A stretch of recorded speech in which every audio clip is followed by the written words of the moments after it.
우리는 어제 하나님의 길을 누가 알 수 있느냐라는 부분을 살펴보았습니다. 우리는 눈앞에 벌어지는 일들을 해석할 능력이 없어요. 엘리자베스 엘리엇 예를 들지 않았습니까? 그분의 완전한 지식과 온전한 지혜, 또한 그로 인한 작정과 주님의 길을 찾을 수 없는 연약함과 한계가 있습니다. 그러므로 하나님 앞에 겸손해야 하고 찬양하며 경외하는 자세로 주님을 주목하고 주께서 섭리대로 우리를 이끄실 때 아멘과 예로 따라가야 한다고 했습니다. 하나님의 판단, 그 바닥 찾을 수 없고 그 끝을 따라잡을 수 없는 것이 우리의 처지입니다. 이것은 사실 주님의 배려입니다. 우리는 사실 하나님의 경륜을 다 품기에는 너무 작은 존재예요. 우리 어린아이에게요, 아직 초등학교도 들어가지 않은 어린아이에게 대학생들이 공부하는 수학 문제를 풀라고 해보십시오.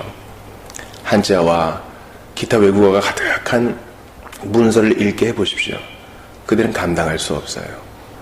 우리 주님의 뜻이 선하고 완전하다는 것을 받아들이고 그것이 우리의 삶에 구현될 때 우리가 조금이라도 깨달을 수 있다면 그건 감사한 일이죠. 인생이 무엇이기에 그걸 다 감당하겠습니까? 그러므로 계획 없이 우연하게 발생하는 일은 없다, 이렇게 믿으면서 아브라함과 모세, 이스라엘과 다윗, 바울과 예수님의 생애를 보면서 참 인간의 예측대로 되어지는 일이 없구나, 그럼에도 불구하고 하나님은 선하시어 모든 일을 합력하여 정말 주께 영광 돌리게 하시는구나, 우리 그렇게 알고 또 믿고 가야 하는 것입니다. 오늘은 34절을 중심으로 은혜를 나누기를 원합니다. 누가 주의 마음을 알았느냐? 누가 그의 모사가 되었느냐? 사람 중에는 교만하여서 하나님의 마음을 다 알 수 있는 것처럼 착각하는 이들이 있습니다. 좀 무지해서 그럴 수도 있고요. 또한 신비적인 경향에 빠져서 그럴 수도 있습니다. 내가 어느 하나를 깨달았다고 해서 나팔 불 것이 아니라 이미 이전 세대에 그것을 깨달은 사람이 있다라는 것을 인식해야 되고요. 비록 우리가 이 땅에서 가장 많은 것을 깨달았다 해도 우리는 하늘에 있는 성도들에 비하면 아주 일부분, 아주 껍데기 정도만 알고 있다는 것을 인정해야만 합니다. 누가 주의 마음을 알았느냐? 하나님의 속에 있는 영 외에는 누가 그의 마음을 알겠어요? 그러니 우리의 삶 자체가 신비예요, 여러분. 신비라고요. 이렇게 해석이 바뀌고 눈이 바뀌면 삶에 희망이 생깁니다. 나의 삶은 신비야. 내가 알지 못하는 무언가가 있어. 근데 그것 때문에 불확실하고 두려워하고 가슴 떨려하고 근심하는 게 아니라 내가 비록 알지 못하지만, 내가 다 알지 못하는 주의 마음이 있지만 내 손을 붙들고 가시는 하나님이 선하셨고 과거에도 선했고 지금도 선하시며 앞으로도 선할 것이라 약속 주시고 보증해 주셨기 때문에 조금 떨려도 가는 거예요. 내가 지금 타고 있는 이 차, 우리가 운전사가 아니기 때문에 어떻게 가는지 우리 몰라요. 하지만 이 차를 운전하는 드라이버, 운전사가 정말 믿을 만한 사람이고 내가 늘 보았던 사람이고 지난 수십 년간 사고 한 번 안 났던 사람임을 안다면 우리가 안심할 수 있겠죠. 마찬가지예요. 누가 주의 마음을 알았느냐? 당연한 대답은 뭐예요? 누구도 모릅니다. 내가 알고 있는 가장 경건하고 지식 있는 사람도 주의 마음을 다 모릅니다. 하나님의 완전한 작정을 누가 다 알 수 있겠습니까? 그러나 믿고 따라갑니다. 걱정이 있어도 우리 어제 고린도후서 말씀을 보면서 은혜를 많이 받았는데 낙심하지 않고 갑니다. 이것이에요. 바울은 마음속에 동족의 구원, 유대인들의 구원에 대한 마음도 바로 여기에 다 녹여냈을 거예요. 이방인들, 지금 유대인들 원가지가 꺾여졌다고 지금 멋대로 생각하고 있구나. 그러나 누가 주의 마음을 아느냐? 혹시 아느냐? 그죠? 혹시 아느냐? 사람이 많은 교회는 사람이 많은 교회대로 할 일이 있고요. 사람이 적은 교회는 또 그대로 할 일이 있는 거예요. 주의 마음을 누가 다 알겠습니까?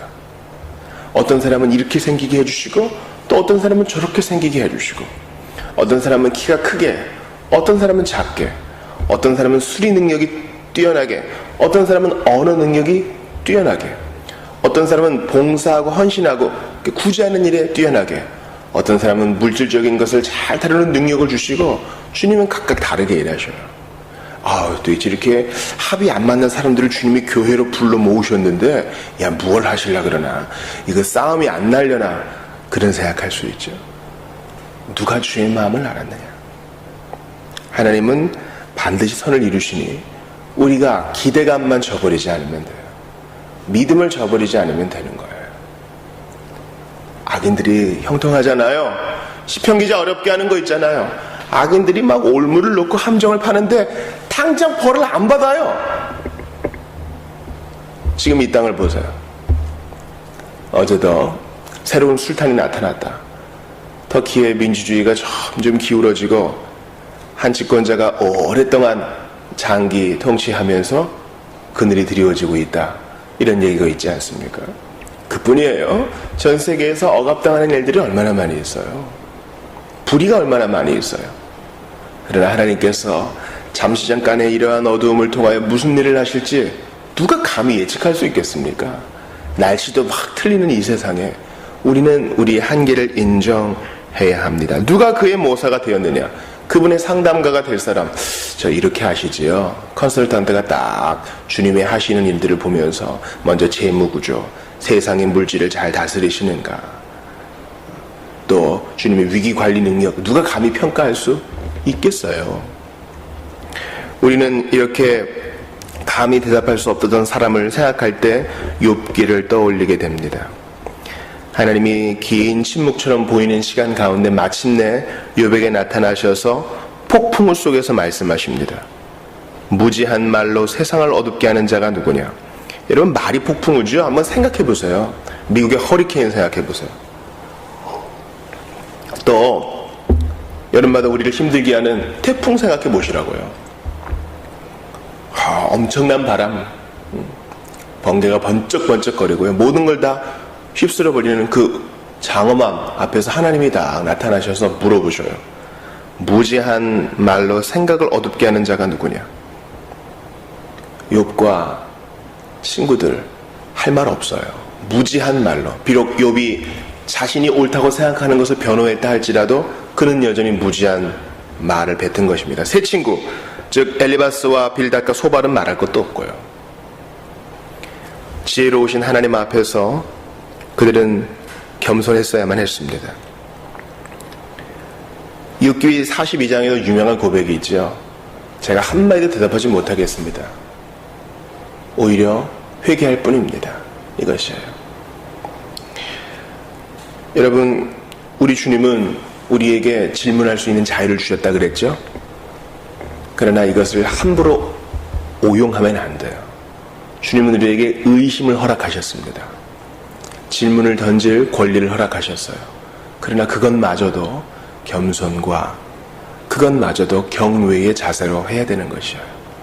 그들에게 그것이 부족했어요. 고린도전서 1장에 보니까 20절에 주님께서 과연 너희들 중에 지혜로운 사람이 누구냐? 바울이 이렇게 물어봐요. 지혜 있는 자가 어디 있느냐? 선비가 어디 있느냐? 이 세대의 변론가가 어디 있느냐? 하나님께서 이 세상의 지혜를 미련하게 하신 것이 아니냐? 그렇죠. 어제 자유의지와 하나님의 복된 은혜를 대조하면서 오디너리 7장 강의를 했습니다. 여러분, 사람의 지혜, 사람의 자유의지, 이거 너무 강조하면 스스로 구원 얻을 사람 아무도 없어요. 우리는 식욕 자체가 뒤틀려진 채로 태어난 사람에 비유할 수 있어요. 내가 배고프고 좋아한다고 먹지만 먹는 것마다 쓰레기예요. 우리 스스로 구원을 얻을 수 없다는 것입니다. 그러므로 사람의 지혜는 아무것도 아니라는 것을 인정해야만 합니다. 우리는 부분적으로만 알고 있어요. 그리고 부분적으로 평가하고 이내 절망합니다. 하나님께서 개입하지 않으시면 우리는 무지와 흑암 속에 멸망당할 수밖에 없어요. 전도서를 보셔요. 모든 것이 헛됩니다. 하나님의 개입이 없다면 모든 것이 헛될 뿐이에요. 우리는 금방 망그러질 집과 자동차, TV, 스마트폰에 집착합니다. 그리고 금방 물리고 또 새로운 것으로 바꾸죠. 왜 이렇게 무지합니까? 죽음 이후에는 절대로 만질 수도 없고 다쓸 수도 없는 그 돈에 우리의 목을 맵니다. 왜 그렇게 앞을 내다보지 못합니까? 섬광처럼 바람처럼 흩어져 버리는, 사라져 버리는 그 명예에 정말 혼신의 힘을 다합니다. 한번 인정받아 보고 싶은 거예요. 그러나 하나님이 높이지 않으시면 높아질 사람이 아무도 없는데 우리는 잠시 잠깐의 유혹에 이렇게 넘어지는 것입니다. 그러므로 누가 주의 마음을 알았느냐? 누가 그의 모사가 되었느냐? 하나님의 마음은커녕 우리 인생도 제대로 다 알지 못하는 연약함이 있음을 인정하면서 오늘 되어지는 모든 일들 속에 하나님의 선한 오른손을 인정합시다. 잠언 9장 10절에 보니까 하나님을 경외하는 것이 지혜의 근본이요 거룩하신 자를 아는 것이 명철이라 그랬어요. 잠언은 이것을 병렬법으로 제시하고 있어요. 여호와를 경외하는 것과 거룩하신 자를 아는 것이 같은 거예요. 하나님을 경외하는 것은 그분을 아는 데 힘쓰는 거예요. 그러니 여러분, 오늘 설교를 통해서 정말 인생은 아무것도 아니구나, 무지하고 한계가 있구나, 하나님은 여하한 선하시구나, 이걸 깨달았습니까? 그럼 성경을 피셔야 돼요. 예? 오늘 우리 맥체인 성경 읽기, 레위기 읽으셔야 되고요, 전도서 읽으셔야 되고요, 시편을 정말 천착하셔야 되고, 우리 목회서신 디모데후서, 이제 디도서로 넘어가죠. 봐야 돼요. 성경을 공부하지 않고 난 그래 보지, 하나님은 선하셔, 끝. 이렇게 되면 정말 아무것도 아니에요. 이렇게 부분적으로만 하는 무지한 인생이 어떻게 하나님의 인도를 받을 수 있느냐? 바로 하나님을 경외해야 되는데, 하나님을 경외하는 것은 그분을 아는 것이어요. 하나님을 알 수 있는 제일 좋은 방법은 성경을 통해서입니다. 성경을 통해서 성령님이 역사하셔요. 잠언 19장을 읽어드립니다. 19장 21절이에요. 사람의 마음에는 많은 계획이 있어도 오직 여호와의 뜻만이 완전히 서리라. 네가 하고 싶은 거 한번 계획해가지고 마음대로 해봐라. 그러나 오직 많은 사람들의 계획들이 있어도 하나님의 하나의 뜻, 온전하고 선하신 뜻만 이루어질 거야. 여러분, 예수님의 십자가 처형을 생각해 보세요. 많은 사람의 뜻이 있었어요. 빌라도의 뜻이 있었고, 헤롯의 뜻이 있었고, 안디바의 뜻이 있었고, 그리고 군중들의 뜻이 있었어요. 저마다 자기 욕심대로 행했습니다. 그래서 예수님을 처형했지요. 그러나 그들의 모든 뜻은 다 실패했고 오직 하나님의 선하신 뜻만이 이루어진 것입니다. 어떤 뜻이에요? 죄인 구원하시겠다는 대속의 뜻이에요. 그날에는 원수되었던 악인들이 서로 친구가 되고요. 그날에는요, 저자를 죽여주소서, 피에 굶주린 군중들의 목소리가 먹힌 것 같았지만 우리 주님의 뜻, 그들은 다 알지 못하는 하나님의 지혜, 마귀의 머리를 부수고 예수께서는 죽으시고 부활하셨다는 사실입니다. 하나님의 뜻만이 온전히 설기에 우리는 오늘도 우리의 연약함과 한계를 인정하고 하나님께서 허락하시는 뜻에 순종해야 됩니다. 답답한 일을 당해도 낙심할 권리가 없어요. 우리의 은사가 부족한 것 때문에 낙심할 이유가 없어요. 왜냐하면 주님은 교회 공동체에서 서로의 은사를 균등케 하셔서 서로 도움받고 도움 주게 하셨기 때문에 그렇습니다. 우리가 잘 아는 잠언 3장 말씀을 보셔요. 너는 마음을 다하여 여호와를 신뢰하고 내 명철을 의지하지 말라. 너는 범사의 길을 인정하라. 그래야면 내 길을 지도하시리라. 측량할 수 없는 하나님 앞에, 그분의 놀라운 지혜 앞에 우리의 반응은 뭐예요? 그분을 의지하는 것이에요. 범사의 길을 인정하는 거예요. 범사는 뭐예요? 내가 넘어져서 코를 깨지는 일이 있어도, 답답한 마음이 있어도, 누구 때문에 마음이 상해도 내가 하고 싶은 대로 일이 안 되고 짜증이 밀려와도 그를 인정하는 거예요. 그래도 하나님 계시지, 하나님이 보고 계시지, 하나님이 내 마음 아시지. 그게 범사의 그를 인정하는 거예요. 내가 기분 좋을 때만, 내킬 때만, 좀 뭔가 땡길 때만, 돈이 생기고 사람들이 내게 박수 줄 때만이 아니라 범사의 모든 일에 있어서 하나님을 신뢰하고 마음을 다하여 그분을 인정하는 것입니다. 오늘 읽은 성경을 기억하고 나의 뜻을 쳐서 복종시키는 거예요. 짜증은요, 여러분, 짜증이란 것은 나는 하나님의 뜻이 마음에 들지 않고 그분에게 인도받을 생각이 전혀 없어 라는 뜻이에요, 여러분. 짜증을 접고 하나님을 알아가기에 힘쓰며 그분 앞에 머리를 조아리십시오. 사람들의 뜻이 승리한 것 같아 보여도 오직 하나님의 뜻, 예수 그리스도의 십자가 승리하신 것을 기억하면서 오늘도 겸손히 주의 길을 가시기 바랍니다. 우리 같이 기도합시다. 하나님 아버지, 로마서 11장 34절 말씀을 우리에게 알려주시니 감사합니다. 헤아릴 수 없이 크신 하나님이신데 우리가 너무나 만만하게 보고 주님을 경외하지 못했던 것 주님께서 용서하시고 다시 한번 우리에게 겸손한 마음을 허락하시사 범사의 주님을 인정하며 주님을 높이게 하옵소서. 하나님 아버지, 저희는 무지해서 허망한 말로 이치를 어둡게 할 때가 많이 있습니다.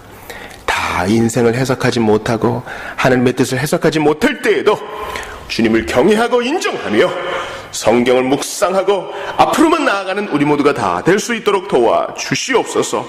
범사에 모든 일에 주님을 인정하면서 하나님이 계시지 하나님의 뜻이 이루어지이다 믿고 고백하며 앞으로 나아가는 주께 영광 돌리는 우리 모두가 다 되게 하여 주소서. 오늘 수요성원 공부 가운데 함께하여 주시고 우리 개인 기도에도 주께서 신이 불러 응답하여 주소서. 살아계신 예수님 이름으로 기도합니다. 아멘. 개인 기도하시다가 돌아가시기